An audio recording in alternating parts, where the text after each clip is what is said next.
আসসালামু আলাইকুম সুপ্রিয় দর্শক, আজকে আমি আপনাদের তৈরি করে দেখাবো খুব মজার এবং জনপ্রিয় একটি প্যানকেক, যেটা কিনা বাচ্চা থেকে শুরু করে বুড়ো পর্যন্ত সবাই পছন্দ করে।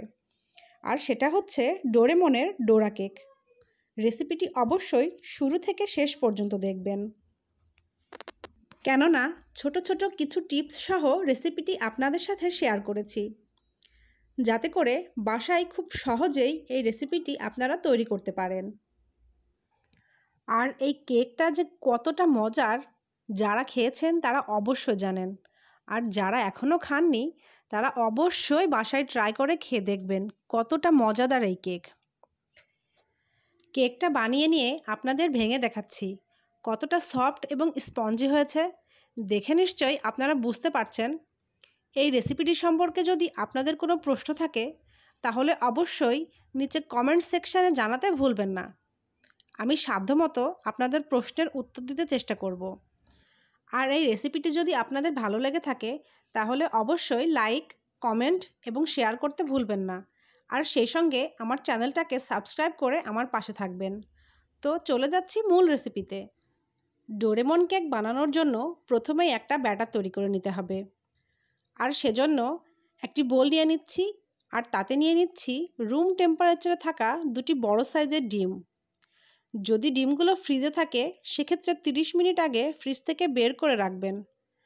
যখন এটা রুম টেম্পারেচারে আসবে তখন ব্যবহার করতে হবে। ডিম দুটো ভেঙে নেওয়ার পর নিয়ে নিচ্ছি চিনি। আমি এখানে হাফ কাপ চিনি নিয়েছি। আপনারা আপনাদের পছন্দ অনুযায়ী বাড়িয়ে বা কমিয়ে নিতে পারেন। তবে 1 কাপ ময়দার জন্য আমার কাছে হাফ কাপ চিনিটাই পারফেক্ট মনে হয়েছে। এ পর্যায়ে ডিম আর চিনিটাকে অনবরত নাড়াচাড়া করে খুব ভালো করে ফেটিয়ে নিতে হবে। লক্ষ্য রাখতে হবে অবশ্যই চিনির দানাদার ভাবটা যেন না থাকে।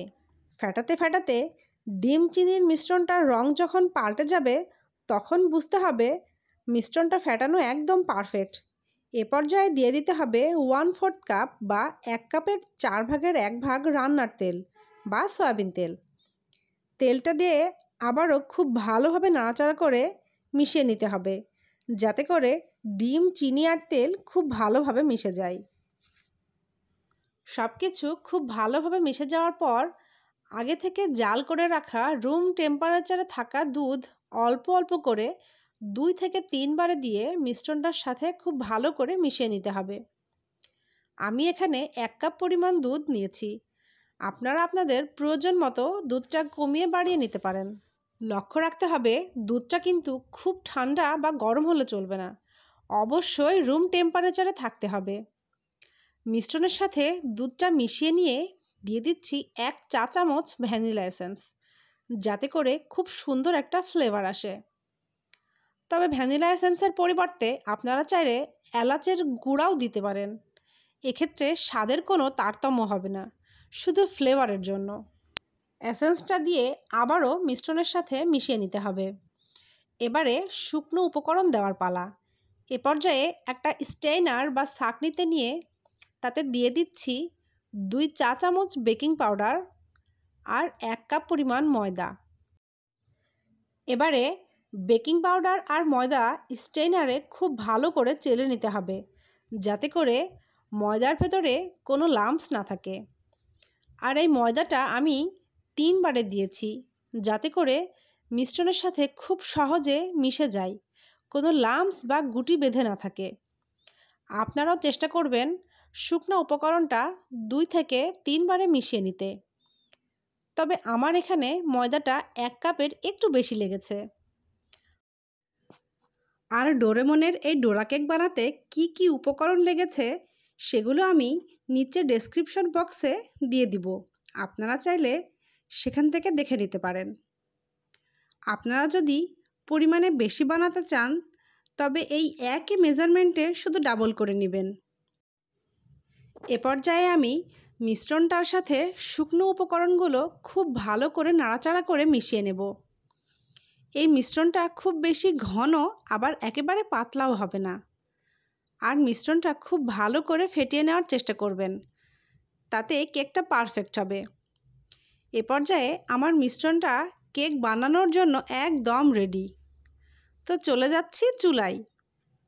এ পর্যায়ে চুলায় একটা প্যান বসিয়ে প্যানটা হালকা গরম হয়ে এলে একটা গোল চামচের সাহায্যে কেকের মিশ্রণটা দিয়ে দিচ্ছি।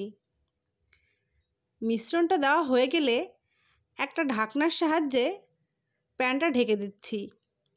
এ পর্যায়ে চুলার আঁচটা একদম লোতে রাখতে হবে। 20 থেকে 30 সেকেন্ড পরে ঢাকনাটা খুলে কেকটা উল্টে দিতে হবে। আপনারা লক্ষ্য করছেন নিশ্চয়ই কেকটা দেখতে অনেকটা চিতই পিঠার মতো।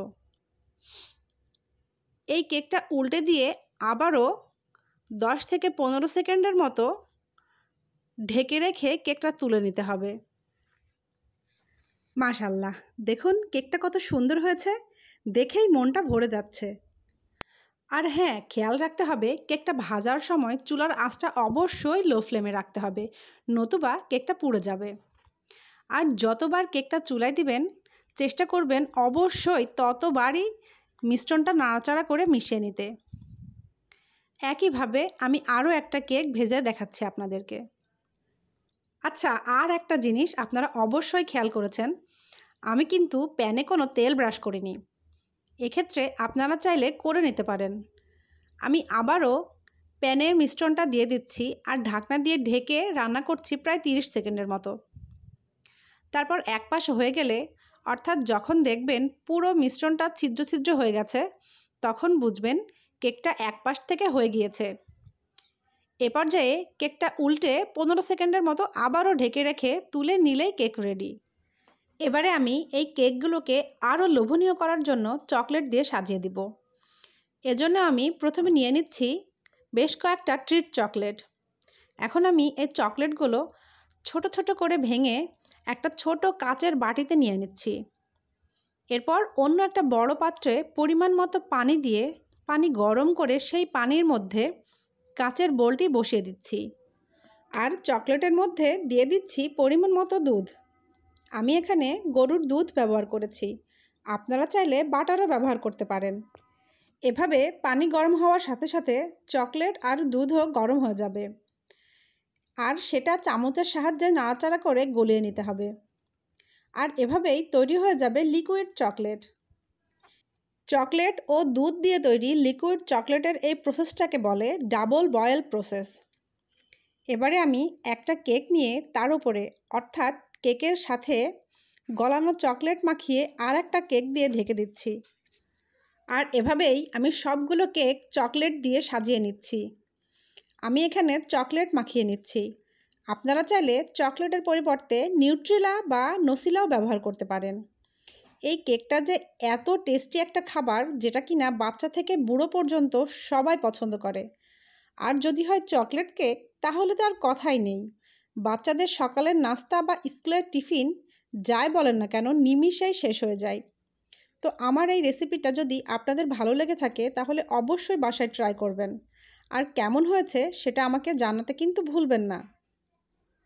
সবাই ভালো থাকবেন, সুস্থ থাকবেন, সেই শুভকামনায় আজ এ পর্যন্তই। আল্লাহ হাফেজ।